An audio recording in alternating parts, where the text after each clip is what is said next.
Welcome back to the Cricket Today podcast on Wednesday, February 7, up and about after some unbelievable cricket, some record-breaking cricket overnight or during the day yesterday. And thank you to all of our new subscribers on YouTube, getting some traction on there. Get around us with some questions in the comments. We'll answer them on the podcast or in the comments on YouTube. So get around us on there. And happy with all those new subscribers. Thank you very much. I'm your host, Liam McAllion, also known as the Stats Guy. I'm here with Leo Mullaly. He's up and about as always. How you going, Leo?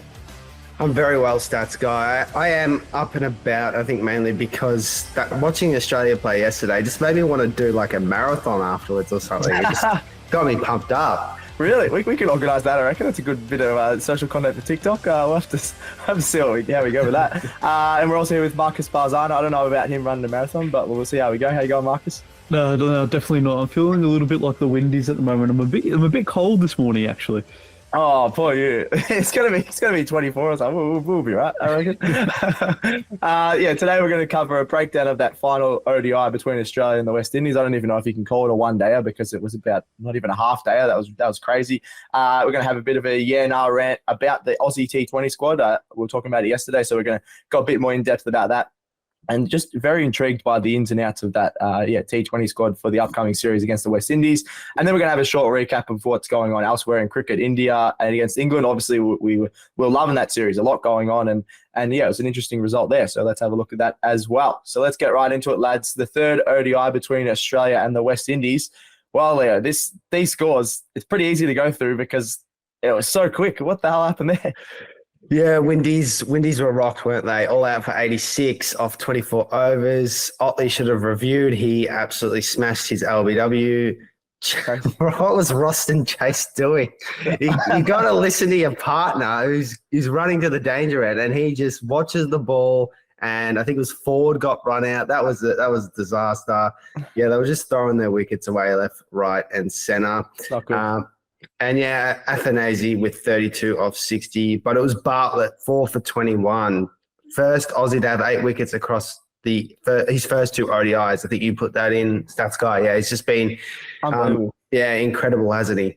And then Australia just said we want to go home for dinner. Our parents have cooked us dinner. We got a family dinner at home, and Fraser-McGurk and English just absolutely belted them everywhere, didn't they? 2 for 87 off 6.5 overs.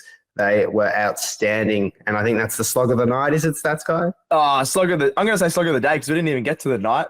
We didn't even get to the night part of a one day, which is crazy. We finished about 3 or 4 hours early. Yeah, you got to give slog of the night to Jake Fraser-McGurk. Inglis actually started off a lot better. He was like 24 off 9, I'm pretty sure, 25 off 9 after the first 2 overs, and Fraser-McGurk's only sitting down the other end on 2. He's probably like, geez, if he's going to do this, I might as well do it. So he just went out and did an even better job. English still had 35 or 15, so that's an awesome effort as well. English is in really good form. He came out again straight from ball 1, ball right out of the middle. He's in great touch at the moment. And then Fraser-McGurk, that's really good for his confidence, isn't it? I know the West Indies were a bit off yesterday, but just obviously he came off a 10. People were criticising him. I was criticising him as well. Just needs to put his head down a bit. But he said, stuff you guys, I'm going to play my way. Like we mentioned, like Glenn Maxwell, just going hard from ball 1. And 41 off 18 is pretty awesome. What did you like about that one, Marcus? Well, I loved the Rooster. In this game. He was great, wasn't he? Do you think he's the answer for Australia in terms of, in all honesty, he could play all 3 formats? Or I'm still up in the air about 3 formats. Definitely one days in 2020s, 100%. He's just got the confidence and he can hit a bomb. I think Leo was talking yesterday. We're a bit cautious of him opening the batting against some of the better teams. But I think he could be the future. What do you reckon, Leo? He is, but I think his upside is as big as his downside still at this stage. Yeah. But I'm just watching him bat and I'm going, is this Bazball? Are we seeing Bazball here? Bruce Ball, if you will. But yeah, it was good to watch. And that Ford bloke, he was bowling absolute throwdowns to Fraser-McGurk, just quietly. That's a shout out to Tom, who was on our live stream. Absolute throwdown. I like that. Absolute throwdowns. Yeah, and then I want to go back to Bartlett. He's been awesome. Probably a few people were saying, should we have picked Spencer Johnson over him or things like that. I think, as we'll get into later, he should be in that T20 squad. I know he's not at the moment, but maybe in the future he will be. I think you got to pick him in that T20 squad. I'll give a bit of a They were talking about on the radio and I think on the TV as well. Should he be in the future Ashes tests over in England? I think he's swing bowling could really suit it. He was swinging it a fair bit. What do you guys reckon about that? No. That's a really tough question. That's a good question. Steph. After some of the other older guys are out, I'm saying possibly if I don't know one of them retire. I think you could bring him on the tour, but not obviously not play. Maybe as an extra. But there's so many good bowlers that Australia has. But in terms of in England with the swing, Xavier Bartlett shown what he can do. Down at Monaco, even Cam Green was swinging it a mile.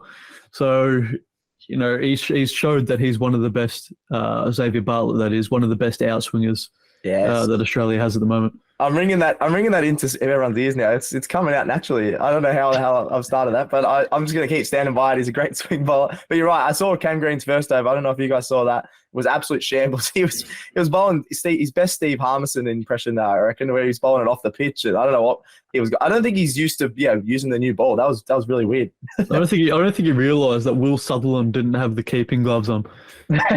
In first slip. Yeah, that was very weird. I don't know what he was trying to do there. Just quickly, as we said, it was a very short match because the Aussies only had to bat 6.5 overs. And it was the shortest ever ODI in Australia and the sixth shortest of all time. I had a look. Nepal beating the USA in an absolute powerhouse clash was the quickest ever ODI, but it's the shortest ODI ever in Australia. So that's pretty crazy. And the West Indies, they had a pretty good summer, I thought. They were pretty competitive. And they've ruined that a little bit with that match because that was just embarrassing. They definitely miss our man Shamar Joseph. What you guys reckon? They would have been a bit closer if Shamar Joseph was in that side?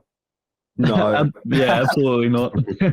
But it would have been funner to watch. Yeah, it would have been. Definitely more fun. I'll give you that. We need Shamar Joseph back in the West Indies as soon as possible. We're going to talk him up next time he plays. All right, bit of an international roundup. We're talking up India versus England. Awesome series already between those first two Test matches. What happened in that one, Leo? We'll quickly get into that. Well, I was incredibly rattled on Monday that England were going to pull off something, and to get nearly 300 was a pretty good effort. So I think they're all out for 292, I want to say. I'll quickly check. Round about that, yeah. They needed 399. 292, spot on. Yeah, and then Crawley, he led the way with 73. Bit of controversy, if you will, with his wicket. I just say get over it. It's DRS. Stokes, lazy with his run out, sucked in. Better luck next time.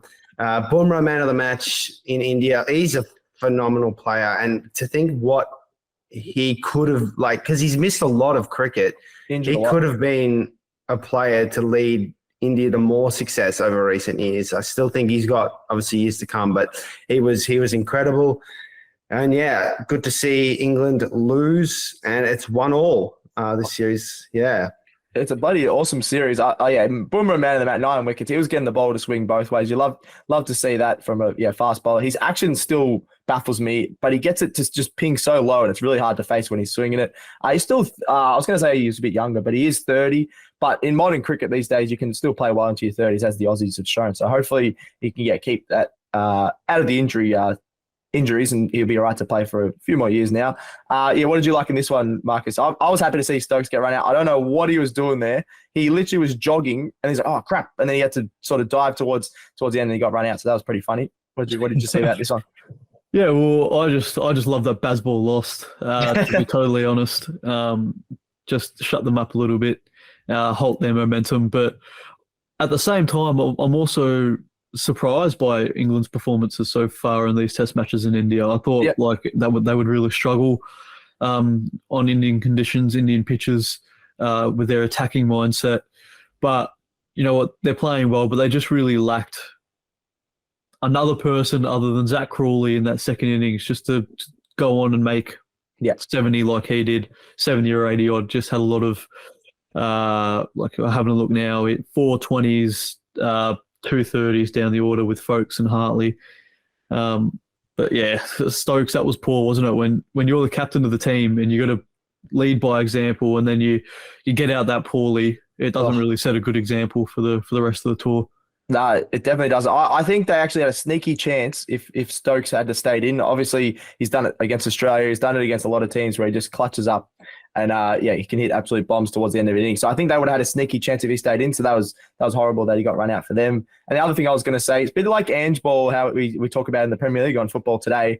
They sometimes play a bit too attacking. If they sort of had two guys in this, other than maybe Crawley, other than Folkes, that could have just stayed in a little bit longer, and while the other guys go in full Bazball mode, I think they could have won as well. But they're going to live and die by Bazball. They've said that for the last couple of years. So yeah, we'll see how that goes in the next test. But now, one awesome series and lots of highlights. Yeah, I think Joe Root probably just has to improve that little bit much. Even though he's not the skipper anymore, a lot of that pressure's been relinquished off him. But he's still one of the best batsmen in the world. So he needs to prove that, especially in India, where it's probably the toughest place to bat.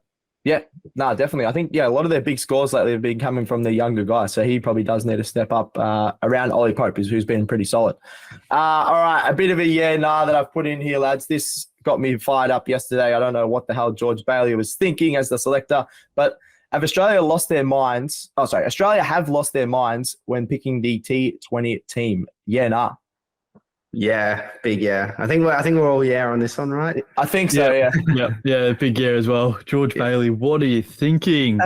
Honestly, I know we got the 2020 World Cup coming up soon, and you want to put your best players forward that can win you games, but at the same time, why have a domestic competition when you're not going to reward players for playing in it? It's similar how Cam Bancroft didn't get a go. I know they wanted to fit Cam Green in, but there were a lot of players in this Big Bash tournament that were great and were very, very stiff. Like we're talking about Spencer Johnson, who's not in this squad, Aaron Hardy, Jake Fraser-McGurk. There's no Heat players, and we got the best 2020 Player of the Year who got awarded just not long ago at the awards. Best Australian 2020 Player of the Year, Jason Berendorf, and he's not even in the squad. Yeah, that shows that award was a bit strange. I thought it was a bit strange when he didn't even average 2 wickets or something like that. I don't know what's going on here. I'm a big that they've lost their minds. I'm actually speechless with this because you got guys that are averaging less than 15 in the Big Bash. You had Nathan Ellis, who said he was a bit injured, so picking injured guys now apparently in our squad. I don't know. What do you reckon, Leo? I feel like you're on the same side with all this. Yeah, well, I think George Bailey has picked this team like the crease is the team, if that makes sense, because he used to always bat with his back to the bloody crease, and he's looked away and he's batting to the bloody squad he's picked here. He's batting away from it. Terribly executed that by me. Yeah, I know what you're trying to say, but he's not looking when he's picked this team, is what I'm trying to say. He's absolutely stuffed this up massively. I think, Marcus touched on the players that aren't in this team, and I completely agree that they should have had a shot. No Heat players when they win the BBL. That's like me picking this team, to be honest. Get them in. Even I'm saying get them in. What's going on? Yeah, the biggest Heat hater. And also, I don't know if he's fit or not, but Jai Richardson should be in every Australian squad ever, so that's also a oversight. I was waiting for, you got to get Jai Richardson into every podcast, I reckon. Fair enough. He is a star. It just depends if he's fit or not. The other thing Marcus and I discussed in the office yesterday was the difference between domestic cricket, like in a 4-day Sheffield Shield to Test. I think that's still a big jump, whereas Big Bash to an international T20 is not a massive jump. You've obviously got the short format. You've got guys that can hit big and things like that. And then you got bowlers with great change-ups. I feel like we got a lot of bowlers that aren't the big change-ups. You've got Stoinis in there who he hasn't been good for 2 or 3 years. Same as Tim David. I'm just worried about a few of these guys. They might prove us wrong, like we didn't talk us up in the ODI World Cup. They might prove us wrong, but I'm a little bit worried that we've picked the older guys on form from a couple of years ago, not recent form at all. Yeah, exactly. I'm not really sure about that Marcus Stoinis pick. I'm a big fan of his, but he just hasn't been great for a little while now. So you just got to start rewarding players for their form. Like, I'm looking at this team, and it'll be a little bit similar. Like, we're looking at the bowling attack, and it's the same bowling attack Australia has seen in all formats pretty much for 6 years. Yeah. Which is... It has worked, but we need to see, I think in 2020 in particular, it's a good format to experiment. A lot of players with change-ups. I'm looking at like Mitchell Starc and Josh Hazlewood here. Like they're very good test bowlers, very good ODI bowlers. And I'm not going to discredit them in any way, but do they have as many change-ups in their locker as other domestic 2020 players have who focus on that because that's their form that they're going to perform in like Australian teams in the Big Bash? No, you're right. Yeah, you're spot on with that, I reckon, Marcus. Like you look at the England squad, they in all of their formats, they have very different teams for all their formats, where I know that we've been very successful in the past, and we even in 2020s with this sort of team we have been. But yeah, it does feel like it's time for a change, and yeah, I don't think they're leaning towards that at the moment, which is a bit sad. But yeah, we'll see how we go. They might prove us wrong. I hope they do prove us wrong, because we obviously want the Aussies to win. But yeah, I think definitely some of the big actually, just quickly, the last thing I was going to say was, I think there was only one or two of the BBL team of the year made this team. Was it Inglis and Short? Are they the only two in that squad, I think? Oh, yeah, it would be, I think, because the others were either playing tests or were terrible. So yeah, exactly. You got Zampa. Even Zampa, I think you got to pick Zampa just because he performs for Australia, but he was horrible in the Big Bash. So I don't mind that one. But yeah, some of the other guys, very interesting. And also, sorry to cut you off, Stats Guy, but this is a bit of a Renegades rant. How did the Renegades have Fraser-McGurk, Sutherland, Zampa all playing ODIs and still be that bad? It doesn't make any sense to me. Maybe it's better quality bowling in the Big Bash or something. But yeah, honestly, it had me puzzled when I was watching yesterday. Honestly, I'd back the Brisbane Heat to beat that team yesterday of the West Indies. So maybe there was better quality in the Big Bash. I'm not sure, but no, I think the Renegades just had not much depth going on, as we mentioned. But mainly batting, I think batting was the struggle. The bowling wasn't too bad. But they had the Rooster. Yeah, but he would have to make 130 every game for the Renegades to win, I reckon. That's a whole nother show we could get into about Renegades and Stars and underperforming. But anyway, all right, that's it for the Cricket Today show. We'll be back with this on Friday for a huge T20 series preview against the West Indies, as we just talked about. Might have a little bit more of a rant about the team selected. That's going to include the expertise of Code Sports journalist Daniel Cherney. So I'm going to have another interview with him. He's going to break that down and talk a bit about the ODIs that just went on. So check out that on the socials as well ahead of the T20 series. Get right around the show. Subscribe on your podcast apps, Spotify, Apple Podcasts, etc. Like and review it, would you? Chuck a follow to Cricket Today and Cricket Today AU all over the socials. That's Facebook, Instagram, TikTok, and X. Get around us on Football Today and Football Today AU as well. We've had a bit of a rant about the EPL. Alex is gone on holiday, so Marcus and I will be running the ship. So there'll be less Arsenal chat, thank God. Send in any questions via the socials on that Cricket Today. Anything you want us to chat to us about.